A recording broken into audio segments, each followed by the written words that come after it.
আসসালামু আলাইকুম রহমতুল্লাহ। আসলে আল্লাহ তাআলা কার রিজিক কখন কোথায় রাখে সেটা একমাত্র আল্লাহ তাআলাই ভালো জানে। মাঝে মধ্যে এমন এমন জায়গা থেকে আপনার রিজিক আসবে যা আপনি ধারণাও করতে পারবেন না, কল্পনাও করতে পারবেন না।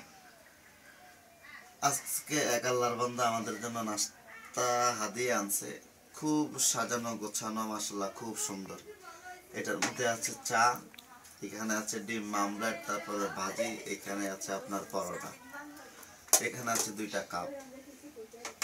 আসলে আলেম সমাজ এই সমস্ত মানুষের কাছেই সম্মানিত। আমরা আলেম সমাজরা অনেক মানুষের কাছে অবহেলিত, নিন্দিত। অনেকে আমাদেরকে পছন্দ করে না, লাইক লাইক করে না। কিন্তু কিছু কিছু মানুষের কাছে আলেম সমাজের দাম তিলে তিলে।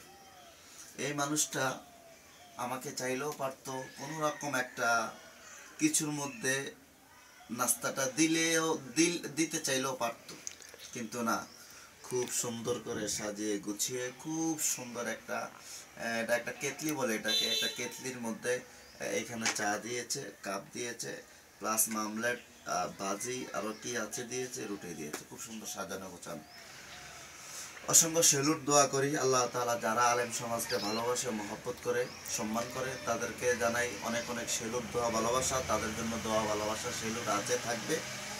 আর হ্যাঁ, আলেমদেরকে সম্মান করলে রসুলকেই সম্মান করা হয়, যেহেতু আলেমরা রসুলের ওয়ারিস।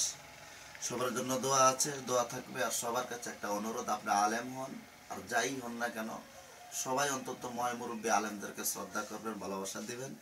আজকে এইটুকু। আসসালামু আলাইকুম রহমতুল্লাহ। এখন তুমি আসো, খাইতে আসো।